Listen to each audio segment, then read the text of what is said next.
Hello from the Yanadios Library in Athens. I'm Maria Georgopoulou, the director of the library, and it is my pleasure to welcome you to our online discussion entitled 1821, Ideology and History in the 20th Century. It opens the dialogue between three historians as they contemplate the reception of the events of 1821 in the 20th century by other historians.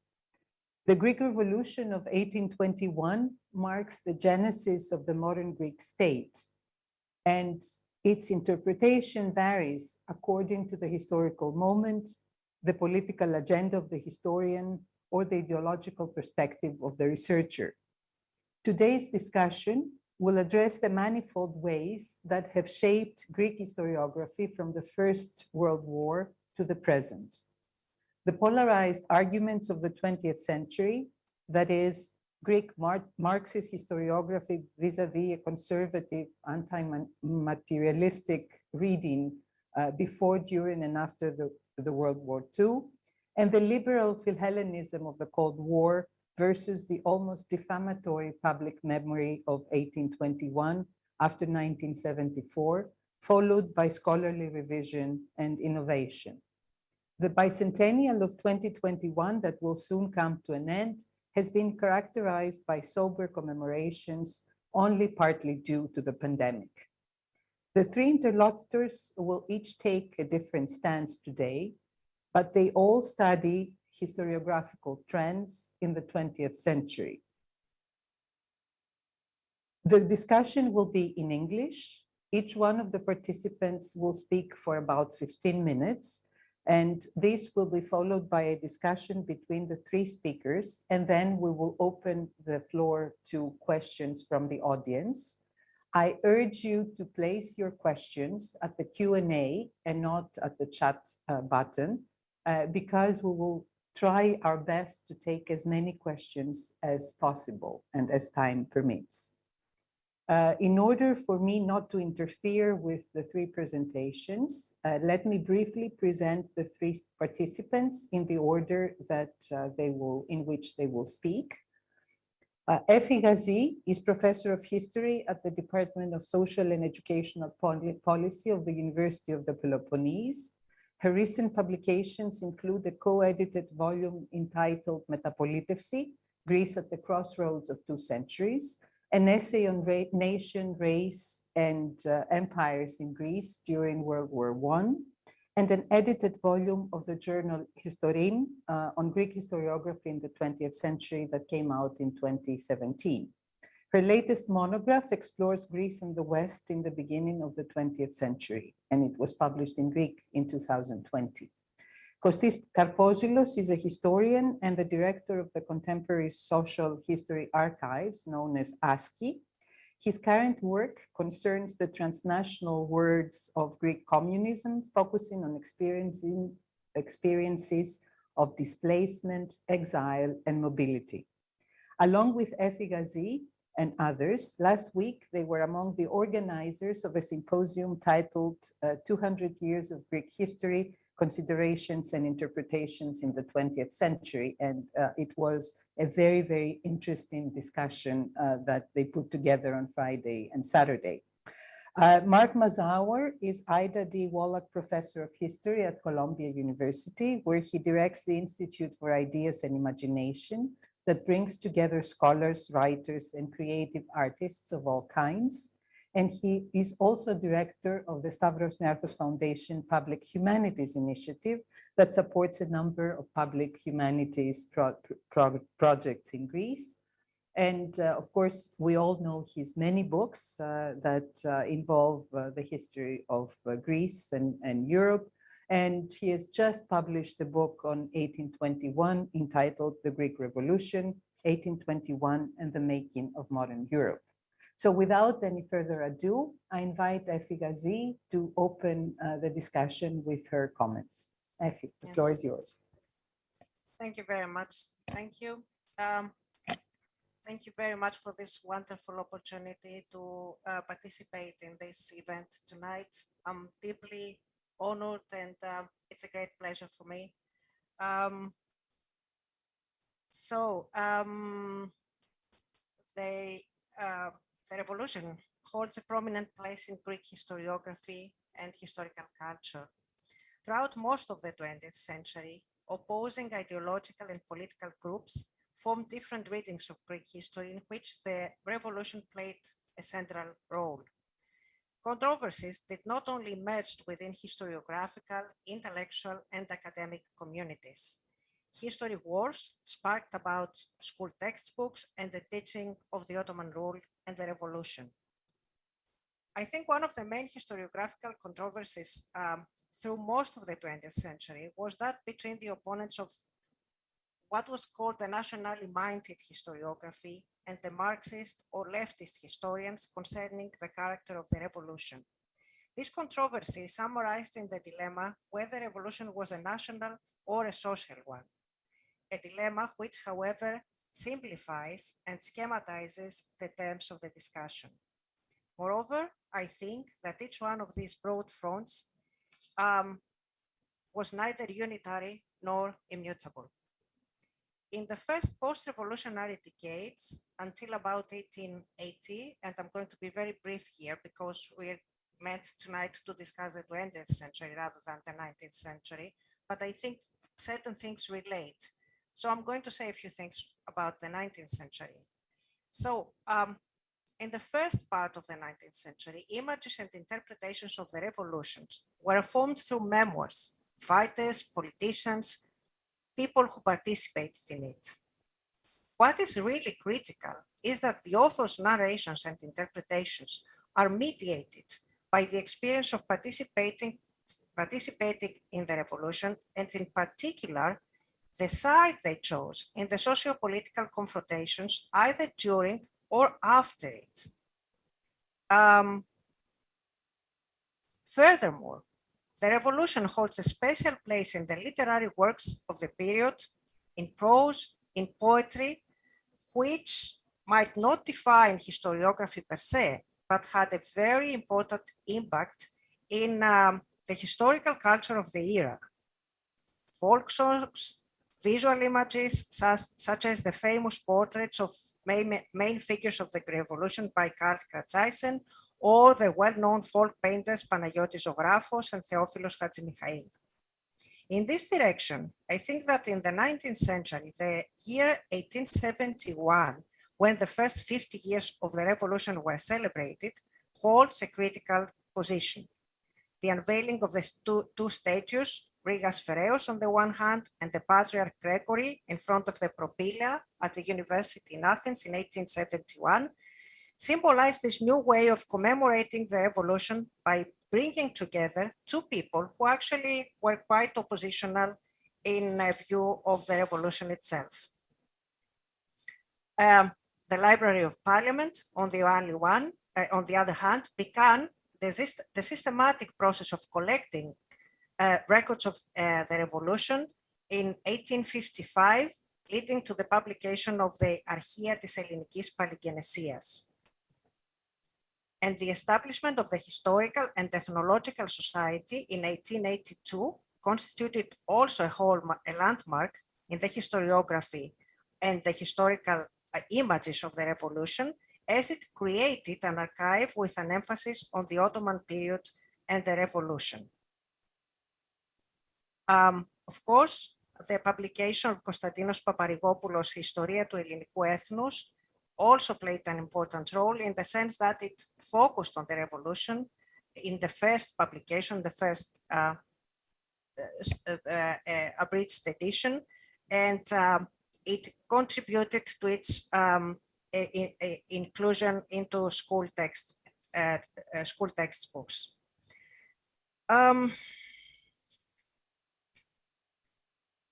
In the last part of the 19th century, 1821 was gradually transformed as the protagonists withdrew from the scene. While older political and social conflicts succumbed and new ones surfaced. I think that demoticism and the language question played a major role in a new direction. The demoticists not only, of course, they do not constitute a singular community. and several of their representatives followed different intellectual routes over time. However, I think that this is an important turning point. The emphasis they gave to the importance of popular language, popular tradition, also offered new insights in national history. I think that Argyris Eftaliotis is an interesting case, and I have actually worked a little bit on him. He published as an amateur historian, but to my mind, this is not one of the major, this is not something that is one of the most important aspects of his work. The impact of his work is definitely much wider than we perhaps imagine even nowadays. He published two historical works, one in 1901, under the title Ιστορία της Ρωμιοσύνης, History of Romyosini, and his other work, Ιστορικά Ξεγυμνώματα, Historical Stripping Denouements, that was serialized in 1908 in the demoticist journal Numas. Eftaliotis did not only define the nation as Romyosini, which is important by itself, but he left an important imprint in subsequent interpretations of the revolution. Firstly, he was very critical of both local elites, including the notables, all the intellectuals, all the Phanariots, who either fled to the West, according to his perspective, or did not resist sufficiently the Ottomans. Secondly, he was also very critical of dependence upon foreigners and of foreign intervention for the liberation and progress of the Greeks. His critique of xenomania and fragolatria, as he actually defined it. Fragolatria was the term he used. At the center of national struggle for Eftaliotis stood the people, these authentic, heroic people who provided constant resistance to the occupiers.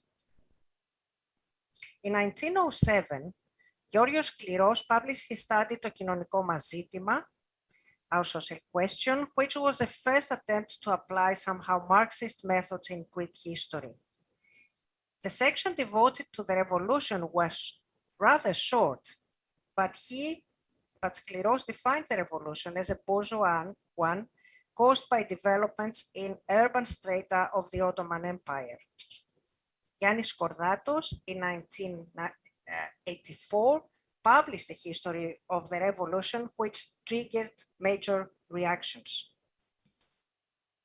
I'm going to discuss a little bit this part of Kordatos's impact through what I consider an interesting gender twist.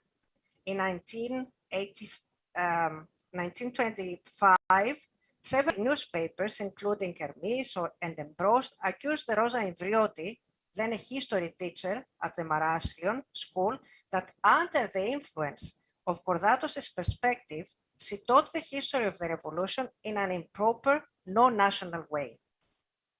During the investigation of the case, Rosa Ivrioti published a series of articles on history and history teaching in the demoticist review Anagennisi. She pointed out the various weaknesses of teaching history, including the history of the Greek Revolution, saying that books were characterized by lack of organization, ambiguities, and inconsistencies. In addition, she presented current trends and her perspective on history teaching, emphasizing that an attempt to renew historical education, including the history of the Greek Revolution, had begun at the Maraslio through this new perspective of including social factors in the history of the revolution. Her articles provoked various reactions coming from predominantly male historians and history teachers. Even Yannis Kordatos intervened in this debate, defending the analytical importance of historical materialism. But I think one of the interesting aspects of this debate is that her critiques insisted that the main problem was not that the course on the Greek Revolution was assigned to a woman. According to their critique, the problem was not that she was a Marxist, but that she was a woman. In their view, only male spirit was able to vibrate and move the souls of the students and make them feel and understand the great historical events and currents. In this context, her interest in economic and social factors in history was detached from her Marxist perspective or orientation and was entirely dependent on her gender. Moreover, Marxist analysis itself was implicitly and covertly involved in the process of feminizing the other in a strategy of developing gender discourse in a political context. The introduction of socioeconomic parameters into historical analysis was attributed by Rosa Inverti's critics to feminine nature. So any attempt to discuss them clashed with their association with discredited qualities of a femininity that had been interpreted as the antithesis of national masculine power. I think that's an important episode in the whole debate concerning Yannis Kordatos's work, because it is, I think, evident of the complexities surrounding not just Marxist or leftist analysis on social aspects of the Greek revolutions, but also the complexities around the 20s and the 30s, including not just opposing ideological positions, but also gender aspects and aspects that have to do with ethnicity and class. In the meantime, the Holy Synod in Athens commissioned the theological Panagiotis Trembelas to write a critical report of Kordatos's book on the Greek Revolution and historical materialism, which was published in the beginning of 1927. And the author did not limit himself to a critique of Kordatos's study, but attempted a general critique of historical materialism, which I think is also important per se, because it shows to me that somehow the Greek Revolution in this context was only one of the aspects of an entire, if you want, debate relating either historical or ideological positions. For Kordatos himself, processes within the left were equally or perhaps more important. In 1933, as I think we're all aware, Yannis Zevkos, a leading figure in the Communist Party, launched a series of attacks in the Kommunιστική Επιθεώρηση, the Communist Review, calling him a historian of the bourgeoisie. And according to Kordatos, and according to Zevkos, and I think I'm going to be very brief here because this is a more or less well-known story.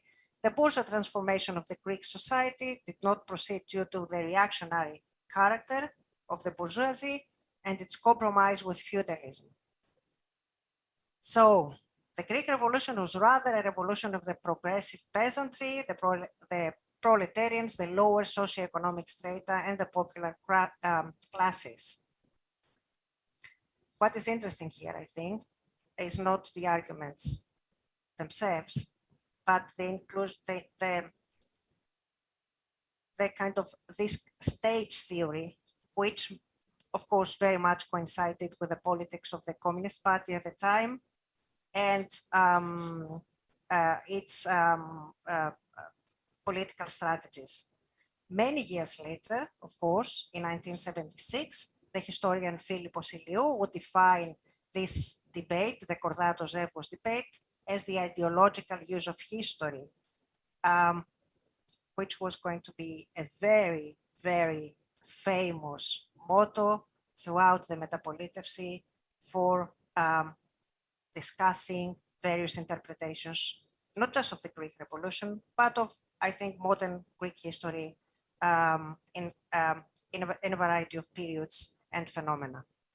The divisive political atmosphere in the 40s and 50s had a profound impact on academic historiography, which remained in rather stereotypical interpretations of the revolution and of national history in general, not just the revolution. And of course, leftist historiography, or rather leftist historians, were excluded from academia. In an attempt to confront the accusations for not being nationally minded enough and to address the wider public, certain historians, openly or amateur historians, embrace the concept of the people as a coherent body without any social or other differentiation. The people, which Eftaliotis, I think, used in his History from Myosini, constantly fought against the local oligarchy and foreign intervention. Much more than debates in the party press, I think that the collective image of the left for the revolution were shaped by a series of publications which were, I think, more influential in public history and which focused on the military part of the revolution, on important military figures. And I would add in this group of works το προδομένο 21, The Betrayed 21 by Yorgos Valetas, Karaiskakis, Kanaris perhaps by Dimitris Fotiadis, and of course το 21 και η αλήθεια, The 21 and the Truth by Yannis Karibas, published in 1971, which was during the military dictatorship and the occasion, the anniversary of the 100 years from the revolution. This body of works are actually very important in the sense that they became quite influential in establishing the idea of an incomplete or betrayed 1821, a betrayed revolution, either by local elites or by hegemonic strata, or by influential intellectuals, or by the foreign intervention, combined with elements of popular resistance and the evolution coming from below. In the context of academic or disciplinary historiography, to be more precise, from the 50s onwards, historians such as Voronos, Dimaras, Astrachas, accompanied by a younger generation around journals like Mimor or Historica, explored various aspects of the Ottoman period and modern Greek history, including the revolution, through the impact of the Enlightenment ideas, forms of economic transformations, forms of changes in the agrarian society, aspects of the Ottoman society. In contrast to simplistic heroic interpretations, or perhaps to an anti-Westernism prevailing both in parts of the left and the right, they trace relations to the West and to Europe, while they distance themselves from these stereotypical images, both of the Ottoman period and the revolution including even the leftist ethnico-laico schema, the national popular interpretation. In the course of the Metapolitevsi, the development of historical research and studies touched upon various aspects of Ottoman history and the history of modern Greek, although the revolution was not, I must admit, one of the favorite topics of research, for a variety of political, cultural, and intellectual reasons, including the nationalistic kitsch of the colonialist dictatorship, the instrumentalization of the revolution, which provoked some kind of counter-reaction. Constant reconsiderations of the Greek Revolution and its complex legacies, I think, are still with us today. The bicentennial did not offer the space for very big, for very, if you want, massive public festivities. And I think this is mostly because of the pandemic. However, many online events many local initiatives which highlighted different angles took place. I think that this is something that deserves further attention. The ways that perhaps due to the pandemic or to other reasons, there were so many different either local or smaller events. So to my mind, this year, the revolution was somehow decentered, either online or in situ. And I think that this is an interesting event per se, calling for further discussion of what it means perhaps for different groups of people, for different localities, for different local communities. And I think that this is one of the issues with, with a focus on the bicentennial, one of the issues that perhaps we can further discuss. And I think discussion will follow with Kostis Karpozylos and Mark Mazaur. Thank you. Thank you very much. This is just a transition to go to Kostis Karpozylos. I'm not even supposed to say anything here. All right. Thank you, Maria. Thank you all. And thank you for this invitation. It's a pleasure and an honor. And I have to say right from the start that I'm not an expert when it comes to 1821. I know almost nothing about 1821, so possibly this is the reason why I was extremely anxious in 2019 when I read about the government's plan to coordinate the bicentennial celebrations of 1821. My anxiety, I think, was rooted in past experiences of mega events in Greece, but also to a common and recognizable among many, I guess, skepticism regarding the event itself. Effie just mentioned this, and I agree that the Greek War of Independence or Greek Revolution has over time acquired disturbing commemorative dimensions. The nationalistic fervor, the anti-Turkish cries, the usual rhetoric of eternal Greek glory are recognizable to anyone who has been through the Greek educational system or has been exposed to how we tend to commemorate or celebrate the 25th of March. 2 years later, 2021, I have to admit, and I'm glad that to do so, that I was wrong. The 2021 anniversary was, or to be more precise, it has been up to this point, marked by a sober, balanced, and I would dare to say progressive understanding of the event itself, but also of what it means to be Greek in the 21st century. I'm well aware that one can counter-argue by pinpointing banal incidents and episodes that aimed in a superficial instrumentalization of the anniversary. I mean, we don't have to disagree on that. There are plenty of episodes where one can see the usual suspects and the usual rhetoric that I was referring to. We don't live in a paradise. But what I want to emphasize, though, is the big picture. The Third Greek Republic celebrated 200 years of modern Greek history, avoiding popular mythologies, distancing itself from simplistic nationalism and promoting, and I think this is extremely important, an inclusive version of Greekness that corresponds to the social and ethnic realities of the world we live in. This development, and I repeat once again that I'm referring to the big picture, reflects my understanding a positive step forward. And I think that it's one of those rare cases where historians can be proud, and historiography seems to have an impact on public policy. The dominant narrative, the one that has enraged conservatives and nationalists alike, reflects a historiographical consensus. The Greek Revolution was a major event of the 19th century. It was national and European and global, possibly. At the same time, ideological currents and social realities were important in its development, and the outcome, of course, signaled the transition into a modern state that defined and still defines the way we think about ourselves and about the future.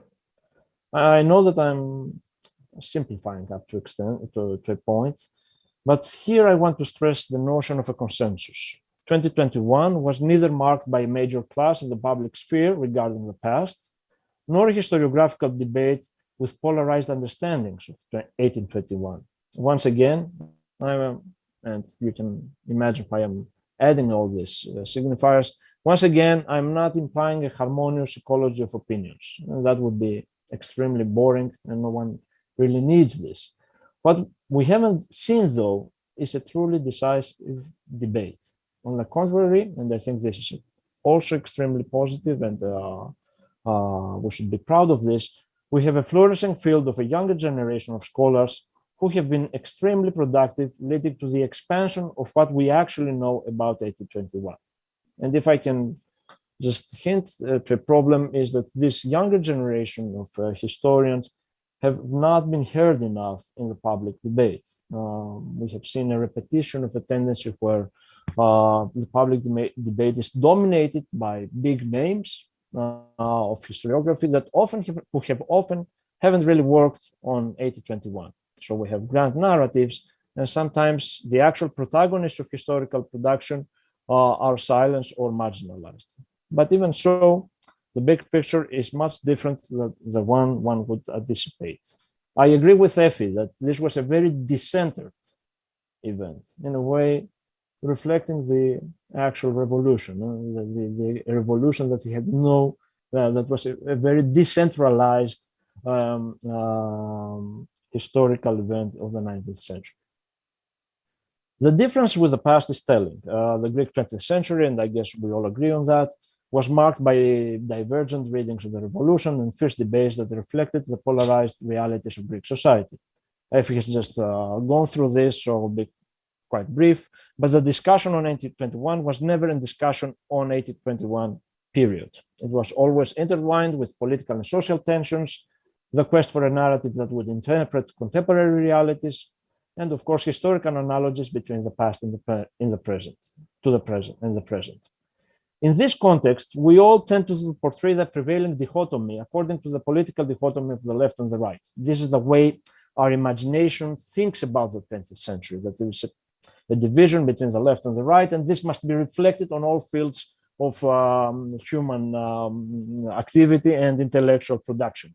So we have a Marxist and a nationalist historiography. I would like to challenge this dichotomy, not by questioning its existence. There are numerous episodes, and if he just mentioned several of those, that reveal the impact and resilience of the dichotomy over time. So I'm not saying that there has been no dichotomy between the left and the right when it comes to 1821. But I'm questioning whether, I would like to pose a question, whether these differences were as significant as we tend to perceive them. I will do this by focusing on the world I know, the world of the left. In the early 20th century, influential intellectuals proposed what was indeed an alternative methodology when it came to the study of the past. The most important of those intellectuals were Georgios Cleros and Yannis Kordatos, whose writings focused on the necessity of a materialistic understanding of historical development. The uproar following Kordatos' influential book of 1924 on the social impact, importance of the revolution, tells a lot about the intellectual and historiographical realities of interwar Greece. And I would like to argue that at some points it is the reaction, the right-wing nationalistic conservative reaction to these works that construct the dichotomy itself. It's interesting to notice that in Greek historiography for decades, the idea of any treatment of economy and society was perceived as a Marxist interpretation of history. This is not the case across the world. This, I think, has something to do with a deep-rooted belief of intellectuals of the 19th century and the early 20th century that the idea of the social question itself is irrelevant to Greek society. So the moment something shows up that poses the question, the social question in the broadest terms, this is conceived as an infiltration of a Marxist Western ideology that has nothing to do with Greek social realities. It would be interesting to think, to reconsider what it would mean if there was an economic history or a discussion about society within the academic world and the non-academic world that would not be equated with the communist left. And this here, I think there's the another issue to consider, the absence of a non-communist Marxist left in the Greek intellectual setting. At the same time, though, the Kordatos book itself tells a lot about the development of what we consider as a Marxist interpretation of 1821. First of all, 1821 is not the most important event in the book. It is just a chapter. This is an interesting choice, and I think there is here we can see a line of thought, a path of subsequent works that treated the revolution as something important, but not the most important aspect of the historical transformation of the 19th century. The political economy of the revolution is not the most dominant, the most pivotal episode in the narrative of Kordatos. He devotes much more pages to the, the methodology, to the preconditions, to the what's happening before the revolution. And if one goes to the actual first edition, the revolution is just a couple of, it's just a chapter in the whole narrative. The most controversial argument, to be honest, of the book did not consider the revolution, but the overall methodology when it comes to the study of Greek history. Contrary to Paparigopoulos and the idea of historical continuum, Kordatos emphasized ruptures and the construction of Greekness as a result of social and ideological developments. That's what he did back in 1924. Second, and most importantly, the class-driven analysis of 1924 was quickly submerged in a new framework that was defined by the predominance of the national question in left politics.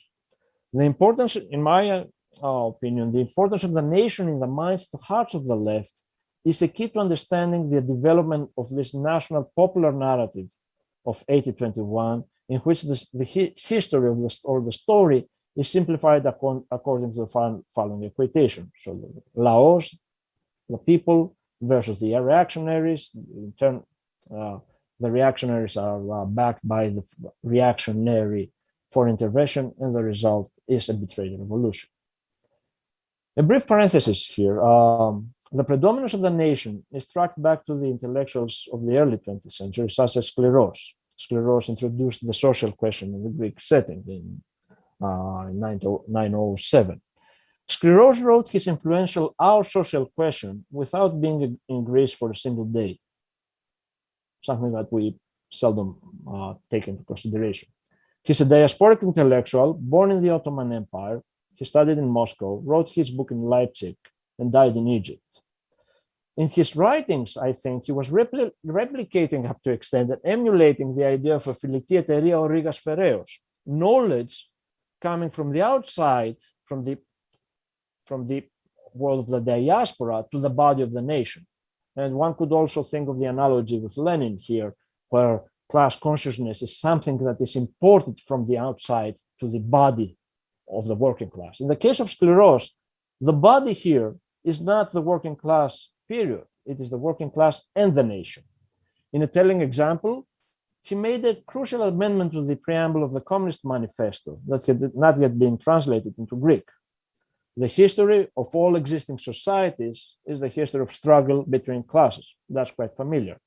In Skleros, when he's treating Greek, Our Social Question, the sentence goes like this: the history of all existing societies is the history of struggle between classes and nations. This, I know, might sound like a scholastic observation of a reader of the Bible. Let's take our biblical texts, Marxist texts, and look for differences and alterations. But in my opinion, if we pay attention to these details, we might be able to reconsider the centrality of the nation in the world of Marxist thought. Kordatos himself, we tend to treat his work as one, the κοινωνική σημασία της Επαναστάσεως, actually rewrote the book without acknowledging the fact. In 1946, a new edition came out, right just in that brief period between the liberation and the Civil War. Supposedly, it was just a revised one. Ξανακοιταγμένη and συμπληρωμένη is the caption right under the title. But in essence, this was a totally different book than the 1924 one. The pages devoted to the 1821 revolution had a new title, which was the telling one, National Rising, Ethnikos Ikomos. All references in the introduction of to dialectic materialism and the Marxist quote about how history is written were omitted. And in 1946, for reasons that are, it's not difficult to imagine, the rival of the Greek Laos was British policy. Zevgos, Yannis Zevgos, the man who had condemned Kordatos in the 1930s, a condemnation that replicated Stalin's condemnation of earlier histories of the Bolshevik Revolution. Zevgos at that point was in Moscow studying in international communist schools. The same man, aligning himself with the policies of the Comintern in the mid-1930s, proclaimed that we, communists, are the nation. This line of thought that appeared in the early 1930s, mid-1930s, became the dominant language of the Greek left. This year at ASCII, we launched a website on the subject, Arisτερά και 1821. This is our expertise. Vangelis Karamanolakis, Manos Avgeridis, and Thanasis Galos were the people behind it. So we were working on this project. It's a website on how the left treated 1821. And while we were looking at photos from the 1950s and 60s, or in the 1940s as well, both from Greece and the world of political refugees across Eastern and Central Europe, and these were photos, you know, of the 25th of March, 25 Martiu, Eortasmi, publications. We had to rely on captions and minor details to distinguish them from the familiar photos we had in mind from the official annual celebrations. When it comes to the semantics, there is nothing to differentiate between a left, let's say, a communist celebration of 25 Martiu in the 1950s and the 25 Martiu that we would have in Athens. I'm simplifying. But if one looks at the photos, you will see all the familiar signs, costumes, the Greek flag, the idea of the historical continuities between past and present struggles. They're all there. Of course, the protagonists might change, but the narrative is strikingly the same. So if we reconsider the 1940s or the period following the 1940s as being a competition between the left and the right on which side represented the true essence of the nation, and we reread what is considered to be the Marxist interpretation of history, then we might reach the conclusion that the basic unit of analysis remains more or less the same.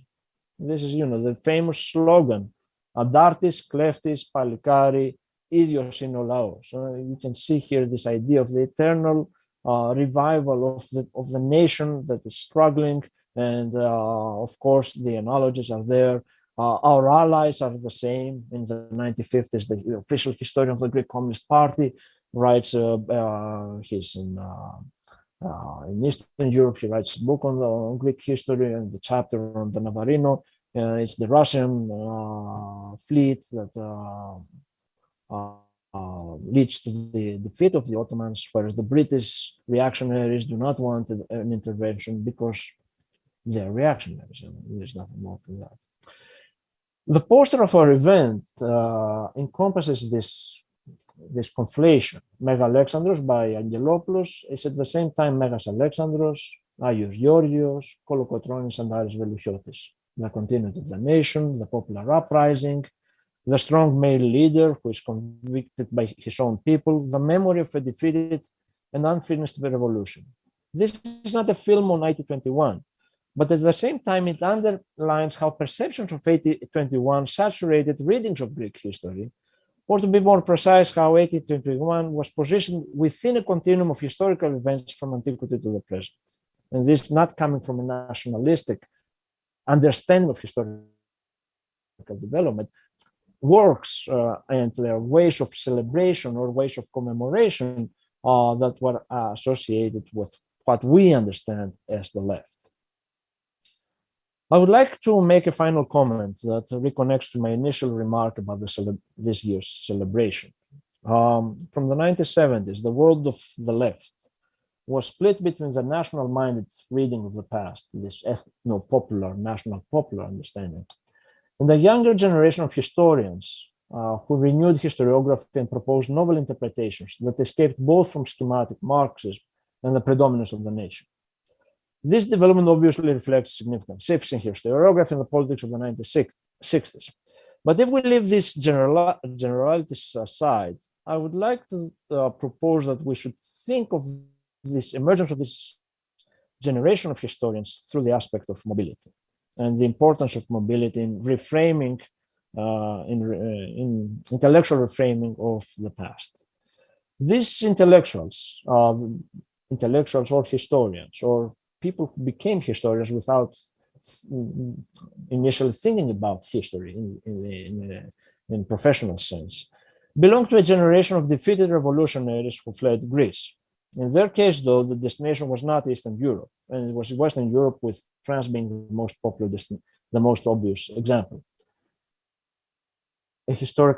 My second historical parenthesis here. It might be a coincidence, but the only Marxist work on the preconditions of the revolution that was based on archival research and proposed a very innovative aspect of how we read the 19th and the 18th century was the pioneering book of an exiled intellectual, Seraphim Maximus, back in 1937. Maximus had done something that was quite innovative for Greek standards. He had worked in the French National Archives in an effort to understand the emergence, the birth of Greek capitalism. It's an interesting intellectual moment, 1937, Paris, Popular Front. C.L.R. James was there, I think, around that time, writing the Black Jacobins, but that's a different story. But there is something here that might help us understand why France is important in this way of method, in this methodology that renews understandings of Greek history. Mobility and exile had influenced this cohort of historians who chose, seems to be a conscious choice, to address not the 20th century, even though they were the children of this failed revolution. They drew their attention to the 19th century and to the events leading to the revolution. I think there is also an analogy here with the choice of the Communist Party, Great Britain's Communist Party historians, to address the pre-industrial revolutions, the ideas that there is something there in the emergence of capitalism that can help us understand future developments, and possibly a self-inflicted caution of addressing the history of the 20th century, because the politics and the engaged politics of the communist movement would interfere with historiographical understandings of the recent past. Poppy Polemi has recently written an excellent on the ideological and social conditions that defined the mind of Philippos Iliou, the founder of ASCII, who is one of the most, I think, influential thinkers when it comes to this new historiography of the Greek left. Mobility, though, was not confined to an exodus from Greece. Following 1974, these are the ones repatriating these individuals, these public intellectuals, and establishing institutions that shaped historical knowledge for the years to come. One, of course, can be critical of their work. I have been often thinking that, sometimes their work emphasizes too much on ideology and ideas, and where is the social question of the revolution? But this is besides the point, and it's not my job to be critical here. What I want to emphasize is the ability of the Third Greek Republic to incorporate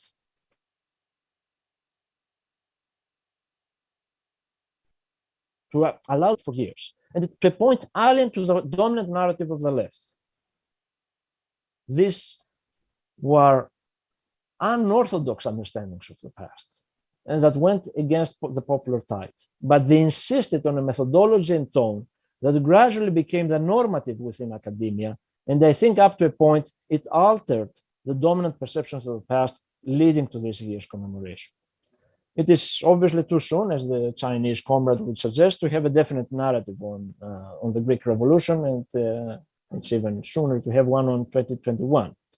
But I would like to stress this, the importance of inclusion, of an inclusionary understanding of the past.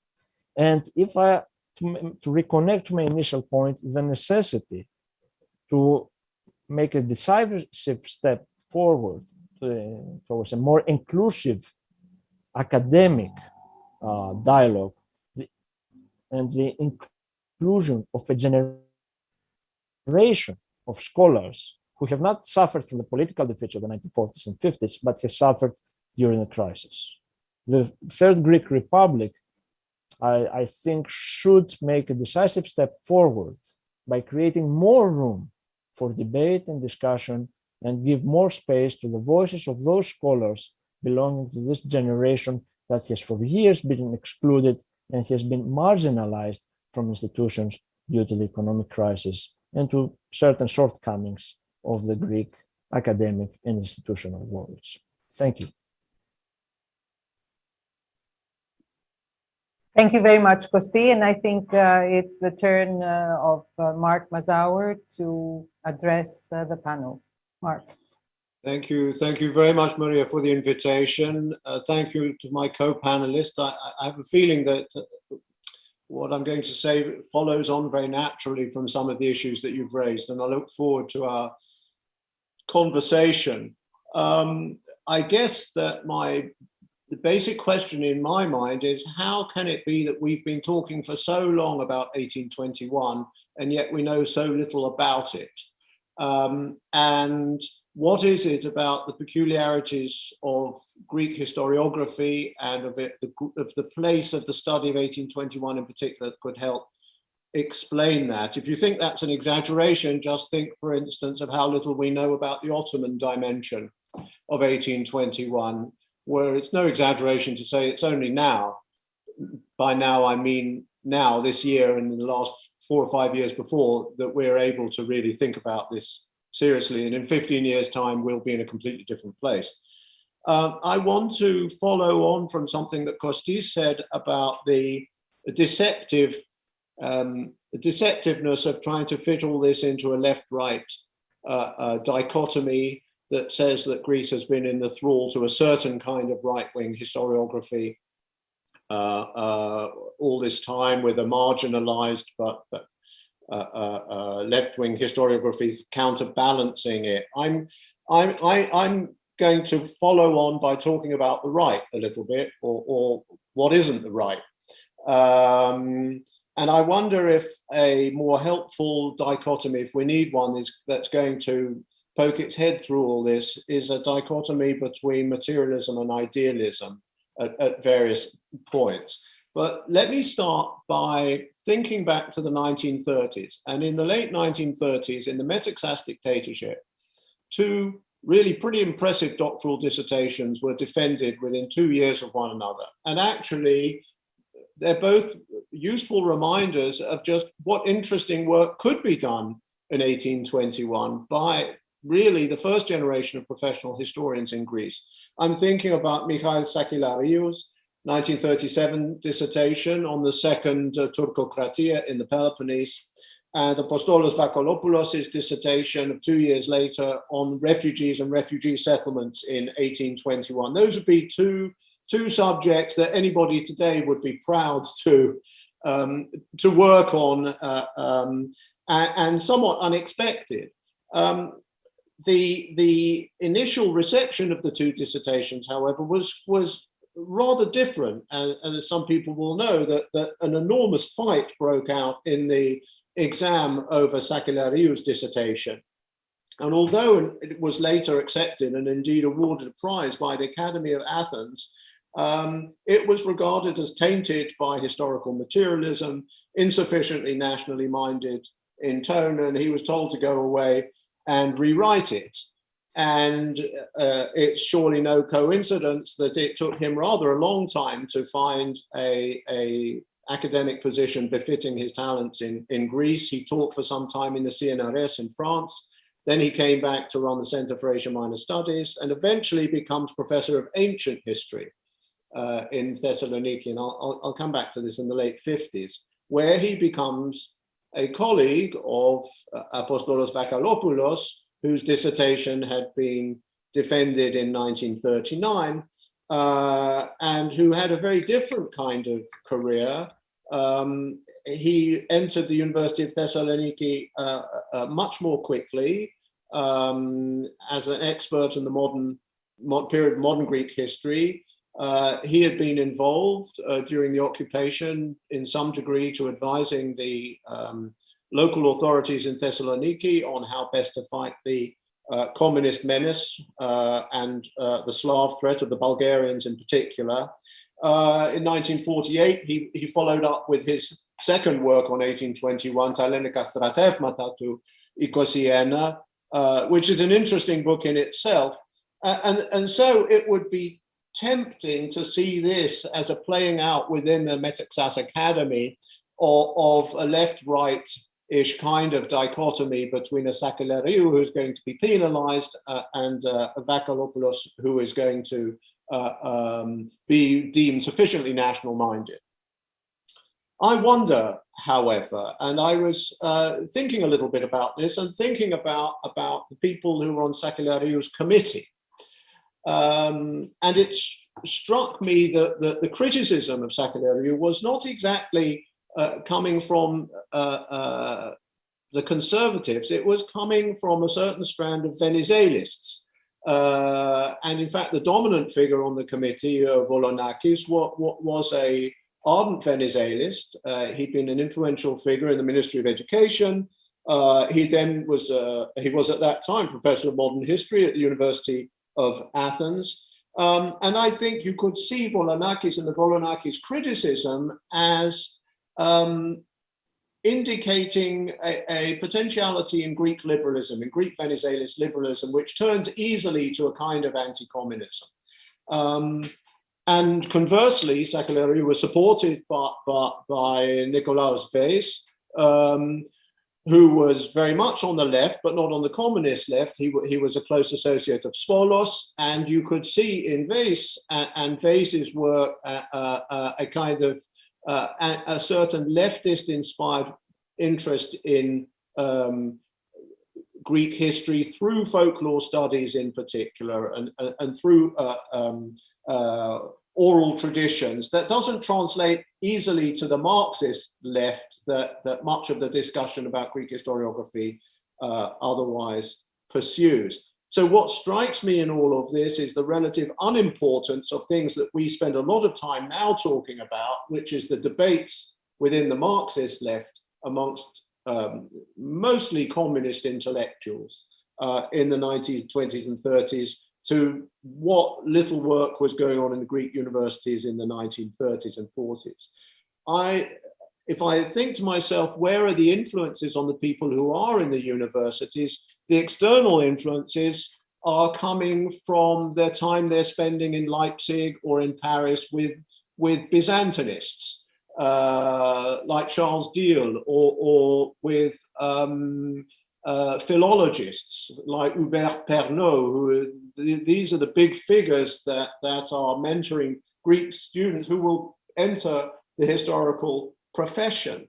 And I think in both cases, there's a pronounced idealist orientation that's influential in their work. And there's something else, and that is the importance of textuality, of history training, of serious history training at this time as a training through texts. I think the classic case of this would be the man who's contemporary in the modern Greek side in Athens, who it would be interesting to talk about, Daskalakis, Apostolos Daskalakis, who we think of as a terrific conservative. I don't think conservative is the right way to talk about somebody like Daskalakis, just as I'm not sure it's the right way to talk about a lot of the other academic figures who are not on the left either. The second thing I want to talk about, and it follows on from this in a way, is that, of course, the essential context for this is the deeply ambivalent relationship of the modern Greek university to modern history, period. And so it struck me that two things struck me. First, how many people who write on 1821 are in teaching positions where they are teaching ancient, medieval, as well as modern history. And therefore, there is a tendency to see 1821 in a very long run story in which their idealistic training helps them. But the second thing that strikes me is the importance of other institutions in the forming of a national consciousness, if I can put it like that, about 1821. And I just wanted to identify 3 or 4 of them. The first would be the archives, the Archive του Κράτους, which become places where people can pursue an interest in 1821 outside the politically volatile atmosphere of the universities. I think, for instance, there are few people who are more influential really in terms of their work than Emmanuel Protopsaltis, who produces a series of texts in the 1950s and the 1960s that we all still rely on today. And yet sort of somebody like that flies under the radar screen of the intellectual history of 1821. The second place, I think, would be the Academy of Athens, which has its own, I think, very complicated, uneasy relationship to modern Greek history. But I'm thinking of other places there. There is, for instance, the Center for Research into the History of Greek Law, which was founded in 1929, and which is where the legal historians are doing research into an avowedly long-run text-based analysis of the survival of the Greek spirit from Byzantine through church law, through Turkocratia into the modern era. A certain image of 1821 that we think of as a conservative image of 1821 comes out of a place like that. I think rather different and much more enduring for the professional historians is the foundation in the 1960s of the Ethniko Idrima Erefnon, very important event, I think, and the decision to found a center for modern Greek studies, and the decision to put that under 2 very important scholars. The first, Mikhail Laskaris, who is sees Greek history in a Slavic context, but the other is Dimaras. And with Dimaras, we come to, I think, a very influential way of contextualizing 1821, which is the study of, just as you have the Institute in the Academy of Athens for the study of Greek law, now under Dimaras, we're going to have the study of something called the Greek Enlightenment. And I think that the Dimaras influence, which again is for obvious reasons philological, text-based scrutiny of the texts of Korais, but also of many other figures as well, becomes a very important background. And I want to say something more later on about the Greek Enlightenment paradigm, because I think the Greek Enlightenment paradigm becomes one of the pathways into the study of 1821, and it's still very much with us today. And the last arena for writing, often quite important writing about 1821, that again flies under the academic radar screen, is what I would call the local historians. The local historians, incredibly important in Greece in the 20th century. Many of them either journalists or university trained. They don't find jobs in what's still a very small university system, so they're finding jobs, if they're lucky, in higher education or inspectors of higher education. An emblematic case would be somebody like Tassos Gritsopoulos, who is one of the founders of the Society of Peloponnesian Studies, who is a serious regional and local historian who writes histories of Tripoli, of Gortynia, and of other places. But there are, I don't want to say there are dozens of people like Gritsopoulos, but there are a number of people like Gritsopoulos for different parts of Greece, and their publications become places where extraordinarily important research into 1821 takes place without necessarily ever finding its way into a kind of national synthesis. That seems to be the situation when the junta takes over and embraces 1821, and one of the consequences, as Efikazi has said, is that they sort of taint the study of 1821 for the generation that comes back. And I think the way for me to think about what happens in the Metapolitevsi is, I don't want to say the takeover of academic history by the left, because that's absolutely not right. But the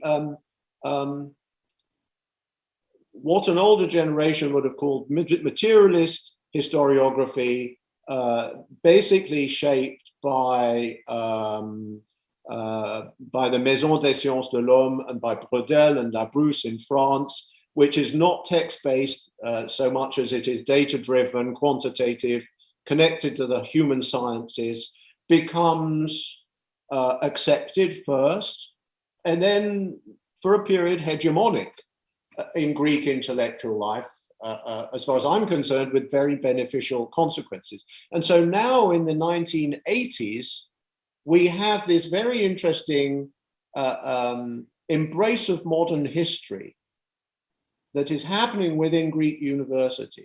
But there are two almost dichotomous traditions. There is the Dimaras tradition of the Greek Enlightenment, highly idealist, rather normative in terms of its connection to trends Enlightenment studies more generally.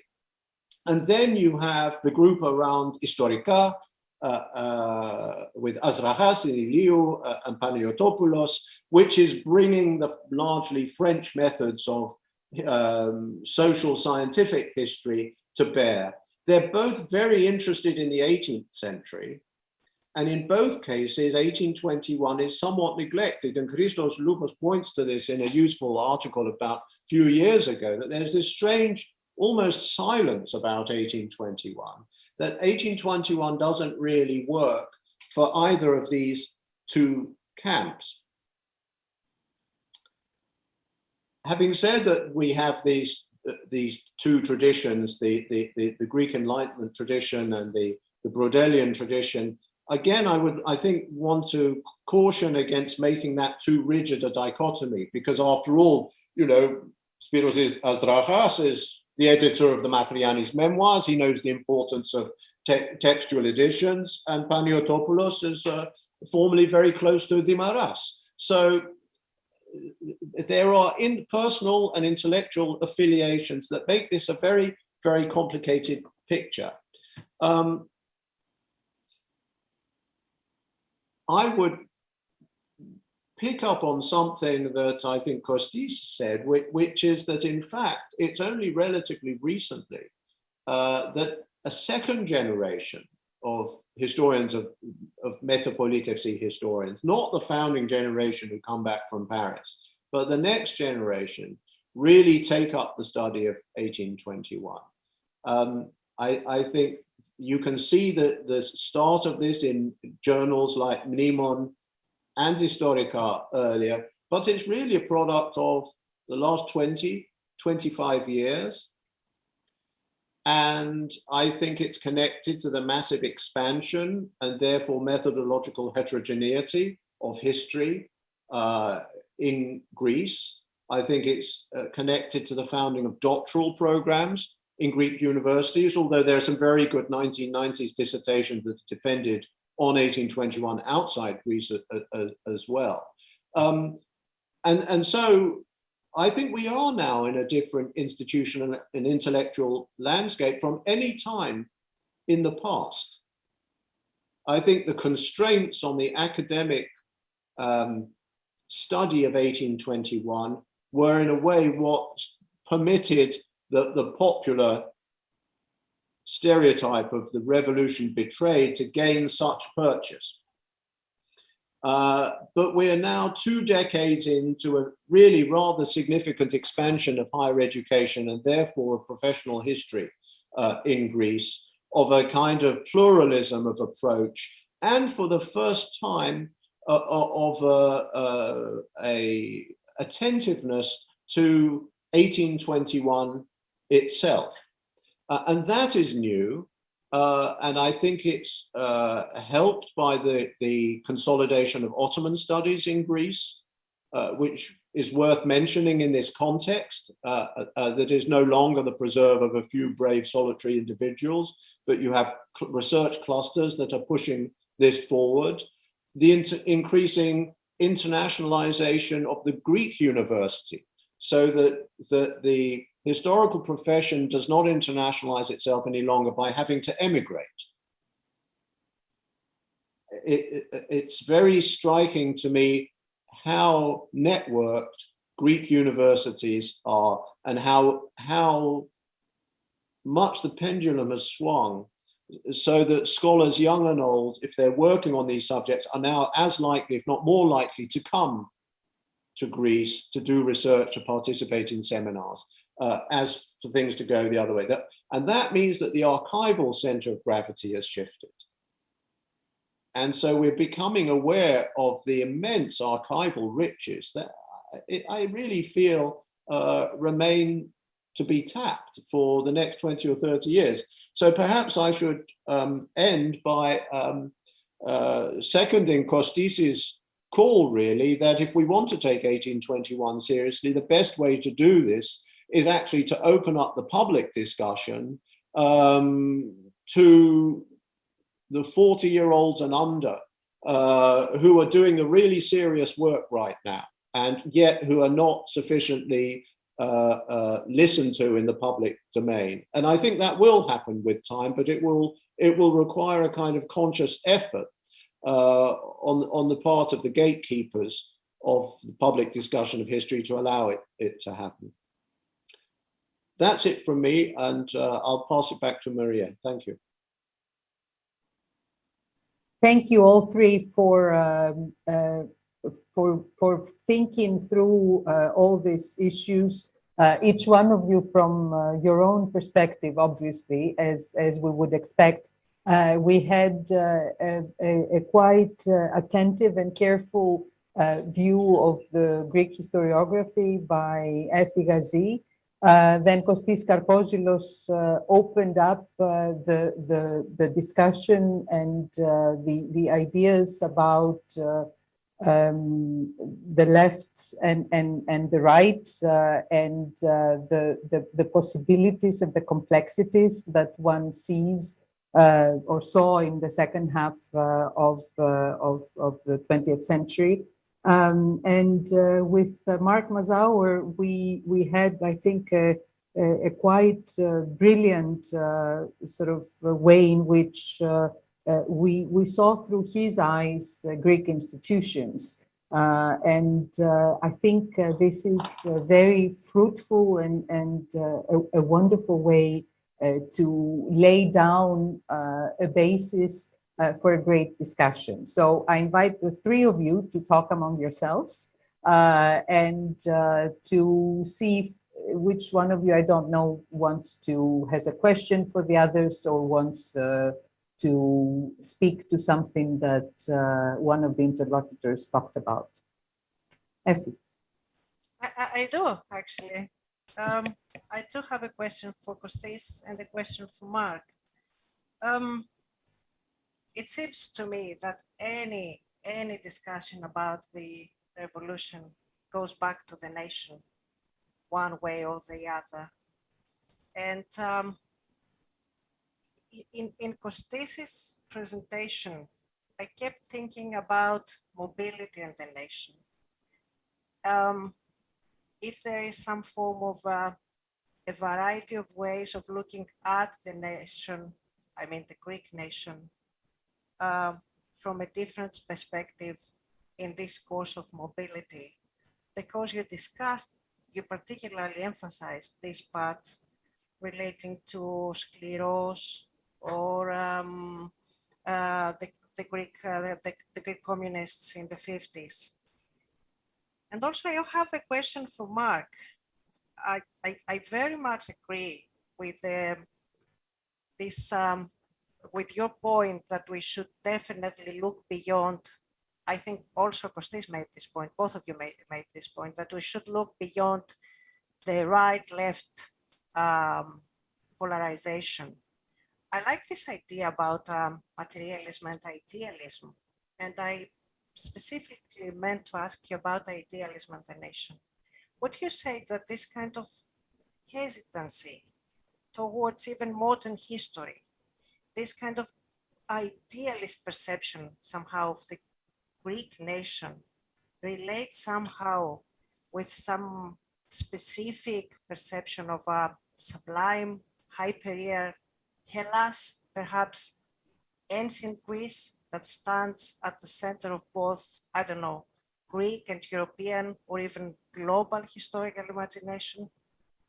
Does it affect, perhaps, does it work at the expense of material modern Greeks?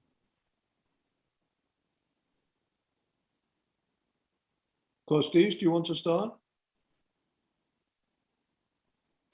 Thank you, Effie. And I'll add a question or a comment on what Mark said about this neglected history of this socialist left. And I think you're right, that sometimes we overemphasize the world of the communist left because the political landscape of Greece was defined by the importance of the Communist Party. And we do not take into consideration a small and important group of socialists, Marxists, who were part of the establishment of the 1920s and 30s. The founding generation of the Greek Socialist Party, people who left the world of socialism, became communism in 1924, they show up in various places in the academic world.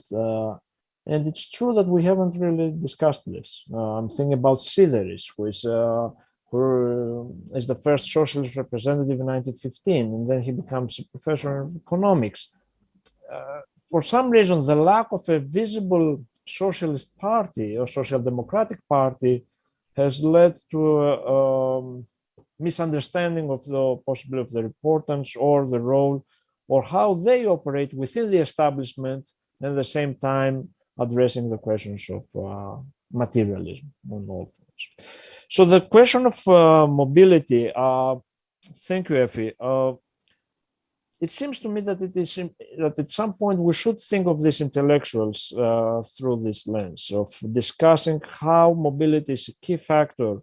And your latest book has underlined this, how you have all these intellectuals who, are born outside Greece or live their life outside Greece and they dream. In Effie's last book, there's this wonderful episode of this intellectual has this dream about Greece, and it's the zombies are emerging from the graves.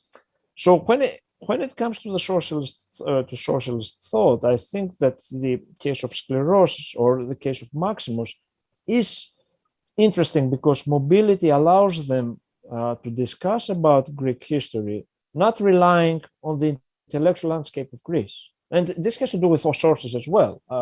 I will emphasize the case of Maximus because when he goes to France and to Paris in 1936, 1937, he's not a member of the Communist Party anymore. He was, involved in left oppositional groups, and he goes there as a journalist, and he goes to the archive. What makes him visit the archive to write this book on the emergence of Greek capitalism? Why is he using the sources? What is the quantitative aspect there that influences? And he has these tables and the charts that will prove the teleology of historical development.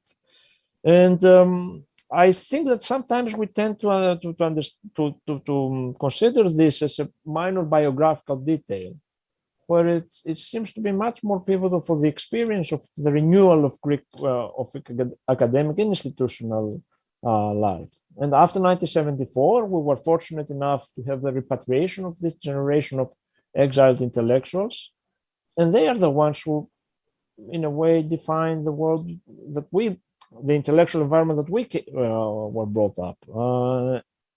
So I would just, emphasize the importance not of a biographical approach that it will at the same time will consider the importance of the forces operating outside Greece, and the importance of this episode in the framing of the mind of the revolution itself, the Φιλική Εταιρεία, Rigas Fereos, those who, in a way, orchestrate the revolution, and when they find they are looking for the historical moment that they can re-enter the national scene.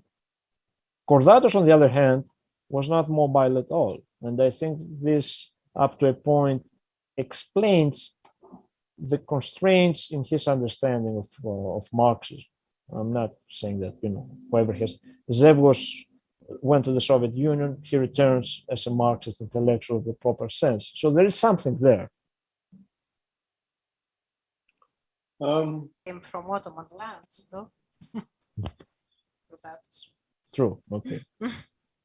So, Effie, to respond to your question about 1821 and the centrality of the nation, you see, it seems to me that if you think about it, yes, there's a sense in which you're right, but in Greece, 1821 occupies a very odd position for a supposedly foundational event that nobody can stop talking about and that has billions of monuments all over the place.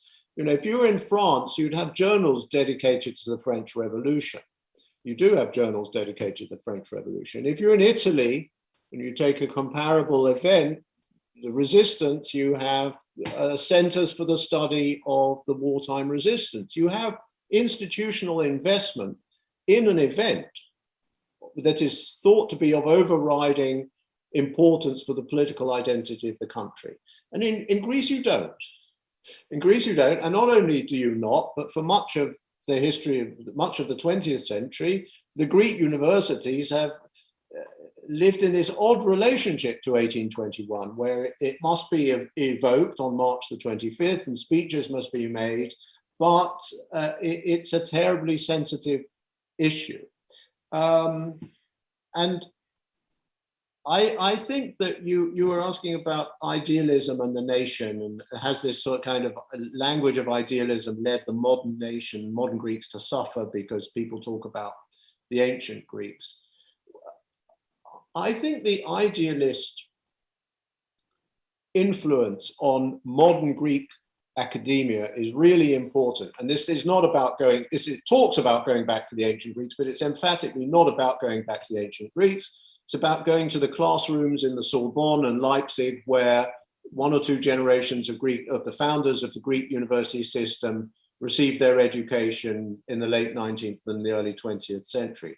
And I'm not even sure that ethnos is the really important word here. I would have thought if one's looking for the word that sums it up, it would be pneuma, something like that. It's the spirit, it's the eternal spirit. And then one would want to look at Bergson and people like that and figure out what, one doesn't want to do this because so much of this writing is horribly woolly and just frankly seems like a waste of time today. But I think that there is an idealist tradition that is what we read as conservative right. And we're not totally wrong to read it, but we're not getting to the bottom of what it really was for much of the 20th century, I think. And that takes me to something else, which is the question of rhetoric. I think one of the attractions of the idealist approach to Greek history was it was felt, appropriate for formal rhetorical occasions. And a university professor has to be attuned to this level of speech.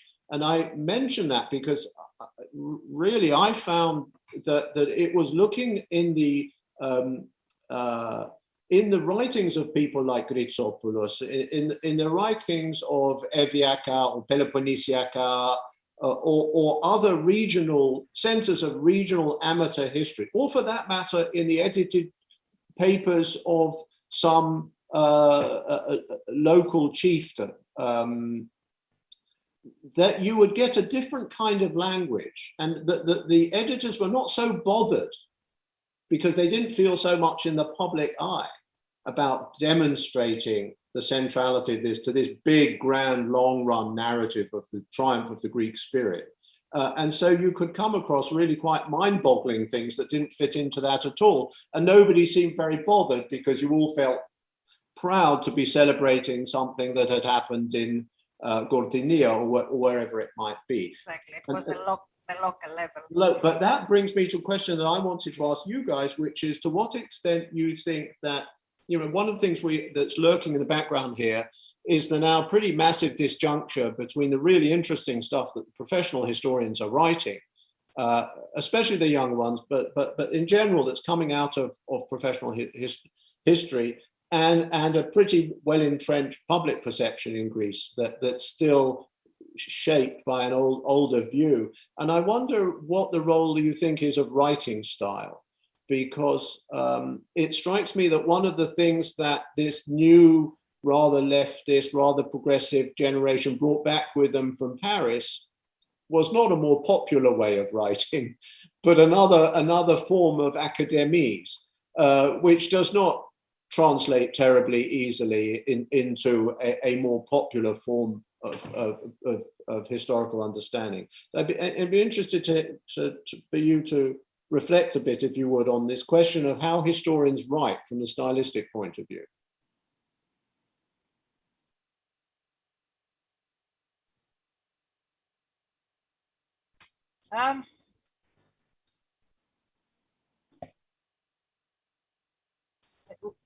My feeling is that professional historians are rather hesitant and rather introvert in terms of the public sphere.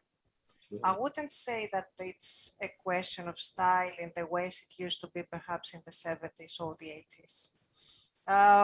Because these days people don't really read that much, but they enjoy listening to historians speaking. There are some historians who are actually quite popular, professional historians, I mean academic historians, who are kind of more keen on the idea of offering lectures, giving interviews, and this is videotapes and stuff like that. And I think that also it's also other aspects of other formats, I would say, outside the written text that attracts wider audiences. For instance, art-based research or art-based representations of the revolutions. Recently, I saw a very interesting one at the National Archives. It's called RAC Art, which is based on paintings and historical archives, archival material. So, without saying, I'm not saying that writing for wider publics isn't important. No, I'm not saying that. It's always very important to produce, if you want, pieces for a wider readership, which is clear-cut, which is contingent enough and appealing enough. What I'm saying is that currently there are other formats, images, interviews, art-based research, which might also be important for a wider audience. And that's something professional historians, including myself, we should perhaps work on this a little bit.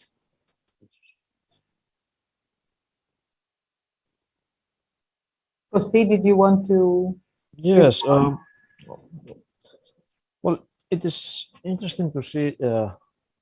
We talk about Kordatos like he belongs to the past, and I believe he does. And still, if you go to a panegyri, and there's the local bookseller, with a cart, his book will be there. And this will be the progressive book that when you go to a friend's house who is a leftist or has a critical understanding of modern Greek history, and the standardized works would include Kordatos or Raphaelidis. And I think there's a tradition there that was lost for decades, the tradition of writing for the many, not for the few of the academic world. And I totally agree with Effie that now we have a total different landscape, and it's evident we have all these documentaries, podcasts.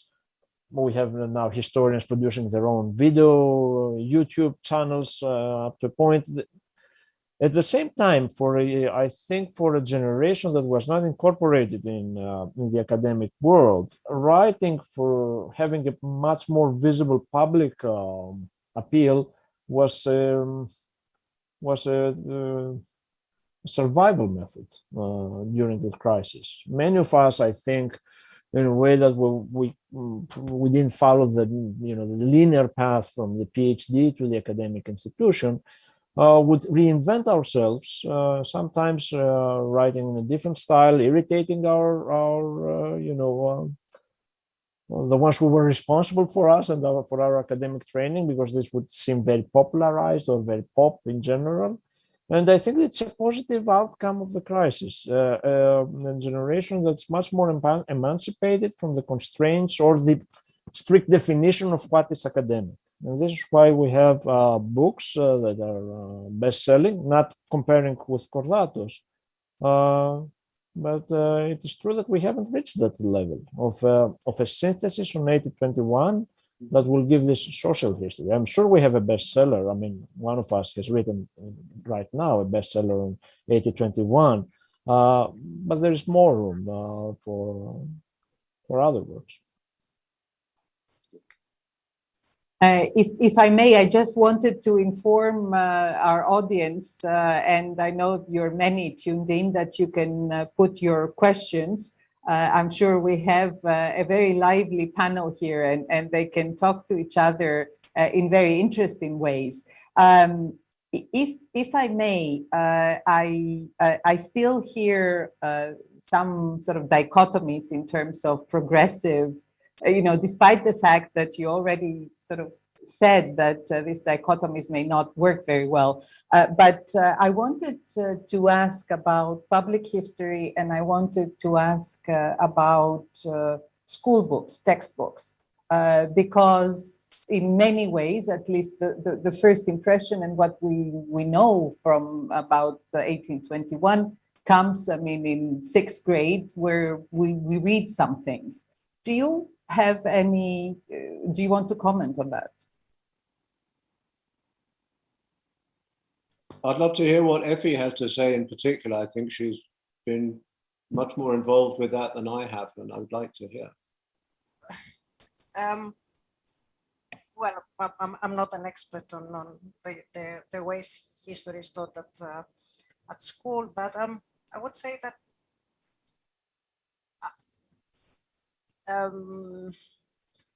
let me just think about it for a second. It's not just the textbook is only one aspect in a wider frame of historical education around the revolution. It's the parade, it's the images, it's the festivities. It's a wider frame. It's the ways different local institutions, local communities celebrate the revolution, and in some ways invite or incorporate schools in the area. So there is, I think, a wider picture around the ways the revolution has been taught or is being taught or has been commemorated or is being commemorated outside the textbook. I would say that this part of the core reading of the revolution as a national revolution still stands at the is one of the main components of the history of the revolution in school textbooks. And also it's still about military figures, not in the sense of a very traditionally based, perhaps conceptualization of heroic figures, but it's still a lot about military figures and male figures in the history of the revolution itself. Having said that, recently I came across some very experimental, but very interesting, I think, attempts to reconceptualize the revolution, not in first grade, but secondary grade, secondary schools, through theatrical plays, some sort of more, I would say, intuitive and original forms. But it's, I think it's a work in progress, and that I thought it was very, very interesting, very challenging. I'll read the question, one of the questions that has come in by Manolis Polychronidis. Would you agree that pomposity was prevalent in official speeches in public historical occasions, and despite that being delegitimized after the restoration of democracy and demoticism was established, it remains part of public understanding of history?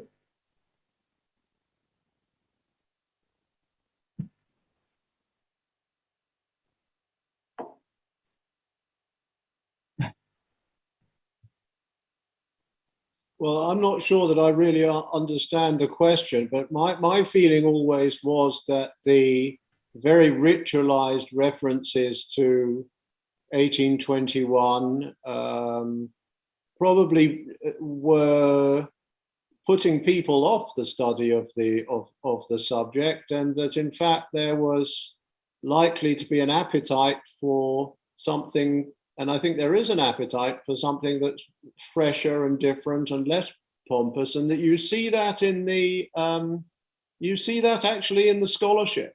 I mean, I'm thinking of people like somebody who I have a very high opinion for, who doesn't, I don't know how prominent he is in the public discussions, Yannis Kokonas, who's done some really interesting and important studies, including studies of revolutionary rhetoric, that give you a completely fresh understanding of somebody like Kolokotronis, for instance. So I think that anybody who goes to the work that is being done is going to get a very different picture to the one that they thought they knew from official speeches.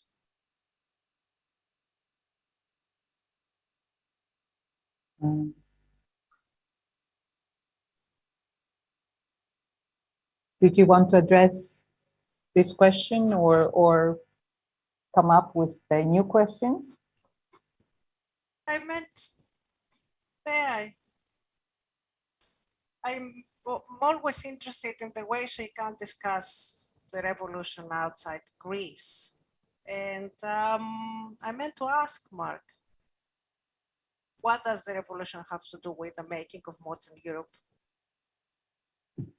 Well, those are two questions, really. One is, what does it have to do with the making of modern Europe? And the other is, how are people outside Greece discussing it?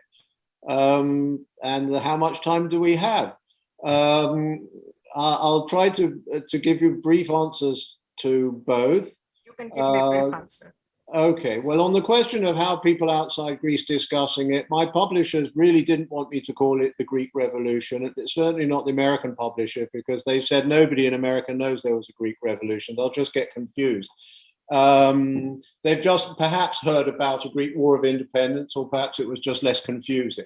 So I think that there's been relatively little discussion in the United States, a few exhibitions, including one at the Gennadios that point to American philhellenism and things like that. But there hasn't been a huge amount of discussion. There's been a little more in France, but I think that was connected to politics in the Eastern Mediterranean as much as to anything else.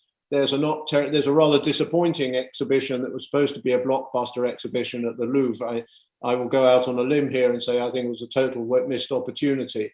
So I think on the whole, there's been a willingness to read about it and an interest in it because so many people know Greece from their holidays. But I don't think most people that in England or France or the States, which are the countries that I know something about, have really seen it as affecting them.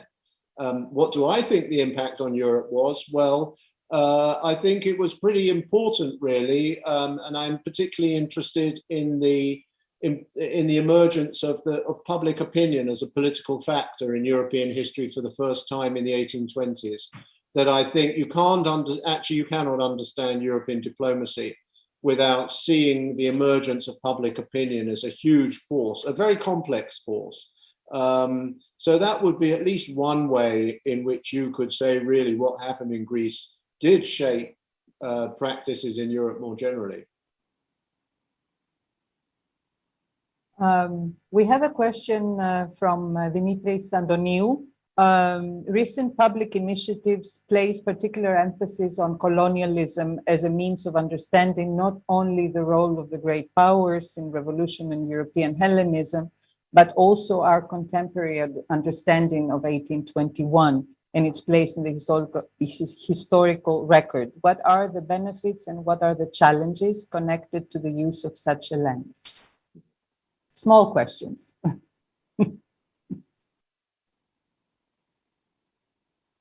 Marie, perhaps it would be helpful if you just invited us specifically by name, and then because we're all too polite. Colonialism, yes. Kosti. Yeah.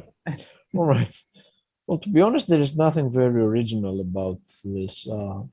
Today I was reading Kordatos again, and in his 1946 edition, the whole question is colonialism. The whole question is that dependence theory, Greece as being a colony, a semi-colony, and the 1944 events, the British intervention in Athens, of course, is another episode in this lengthy colonial history. So I think that, of course, there are aspects that are interesting. Having the privilege of reading Marx's book, I was impressed to see, the question of slavery, the question of slave trade, the questions of the connections between different worlds, and one can think of colonialism there, or the impact of colonialism in different parts of the world and its relation to the developments in the Ottoman Empire.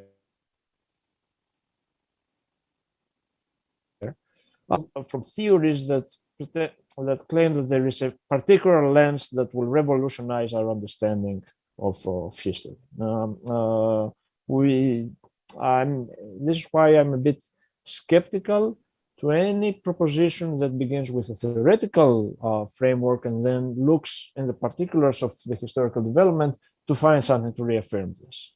And always in the question of colonialism, there is the danger or the potential pitfall of reconstructing a national narrative of national resistance or national particularity against colonial forces. So a renewed, let's say, nationalistic narrative of the Greek Revolution could see through the lens of the eternal struggle between the quest for the Greek sovereignty, and here the question of the crisis, debt, Europe, the recent events might be helpful in framing this, and that at the end of the day, a Greek exceptionalism resisting colonialism. This does not mean that I'm negative about addressing the question, but let's be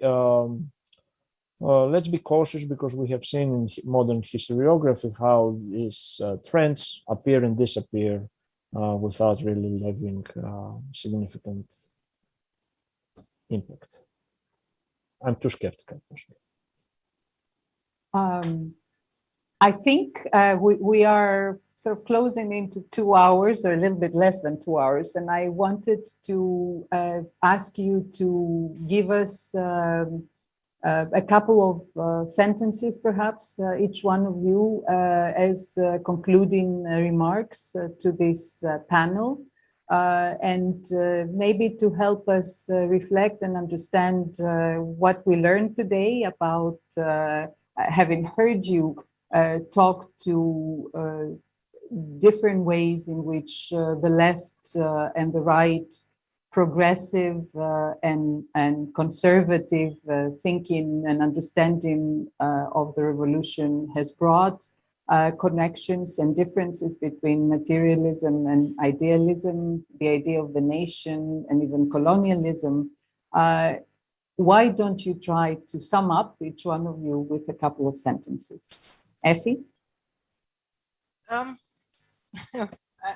don't know if I can actually summarize the entire discussion. I would say that there are many overlapping ways, including the left and the right, and many overlapping identities and complex identities and perspectives coming together in the making and the unmaking and the remaking of the history of the Greek Revolution in the course of these 2 centuries. One of the most striking, I think, events recently is that the fact that this pandemic, the condition of the pandemic, has somehow undermined the opportunities for having massive events, while on the other hand, it offered space for some sort of a decentered way to celebrate the revolution. And it brought it together with many local communities or communities outside Greece, online communities, communities outside in the cybersphere. That's quite interesting. I think it's quite thought-provoking. And it also, to my mind, it was an anniversary that brought together the anniversary of the revolution with the history of the Greek, of modern Greece together, the 2 centuries. If it's the successes, the failures, the ways to reconsider it. This is perhaps a very difficult question to summarize in 2 minutes, but it's another topic for a discussion. It's not just the revolution, but it's the course of modern Greece that came out in this anniversary. And I think that's quite important by itself. Thank you. Christy? Well, I totally agree with Effie. May I just say that we have 2 anniversaries coming up. Next 2 years will allow us to reconsider population flows, the exchange of populations, and the remaking of modern Greece. And I always have the provocative question, what it really meant. What did Ikosty Pempti Martiu mean to refugees, to the new lands? Can we see a division there of what the revolution means between Peloponnese and, for instance, a city in northern Greece? But we have this anniversary coming up, and then we have the transition from the junta in 1974 and the rise of the Third Greek Republic. So if we take these 3, we use these 3 anniversaries, and we build up on the positive. I still argue that it was a positive step what we have seen in 2021, and the pandemic helped, to be honest. But if we take advantage of this positive example, we can have a reconsideration of these 200 years by emphasizing pivotal moments, and at the same time understanding what Effie stressed, the decentered nature of historical development and the necessity of creating a space of historical debate, because sometimes there are parallel monologues, and at the same time the acceptance that we can have different opinions on the past. I think it was a positive step that we avoided the polarizations that marked the discussion of the 1940s, for instance. I mean, there's no comparison between this. And we should not repeat this mistake of entrenching ourselves in fortified positions when it comes to historical knowledge. So let's use this example for the upcoming seminal event of the making of modern Greece, and of course the upcoming half a century now transition into a novel democratic setting. Thank you. Mark? Well, I think the discussion has been very interesting because it suggested that while on the one hand, really ever since independence, Greeks have been struck by the historical significance of 1821 and have been writing and commenting on it. Actually, the impediments to the serious professional study of 1821 were very considerable through much of the 20th century. And so it's really relatively recently in geological time, which is to say in the last 40 to 50 years, that we have created an unprecedented space for seriously scrutinizing what happened in 1821. And I think that, that we can do this now because in a way we are freed from some of the anxieties that lay behind the political polarizations that we were talking about. So that as far as, the old rationale of anxiety about the creation of the state, which was intensified during the Cold War under the banner of anti-communism, that has really been allayed. I think probably next year will be the chance to talk about the megalia Idea and the legacy of the megalia Idea. But we're, I think, out the other side of that. Greece is a normal political fact. One therefore is released to a certain extent from the pressure of a kind of nationalist paradigm. And obviously the political situation from the point of view of the left is very different post-1989 as well. And at the same time, I think that both these ways of thinking about 1821 continue to be useful and produce important work. And that is to say that we have really serious work being done on the intellectual history, on the ideas of 1821 that are not just imitations of what was happening in some putative European Enlightenment. And we have people working for the first time on some pretty fundamental questions, such as how the Greeks ever paid for their war, and what the peasants in the Peloponnese did and who took their crops, things that we still hardly know the answers to. So that I think really that this is the beginning of a new phase, and the anniversary will be over very soon, but the serious historical research is going to continue in its own rhythms for some time to come. Well, thank you very much, all three, for opening up these different vistas on the 20th century and on the ways in which the Greek Revolution has been thought about, considered, understood.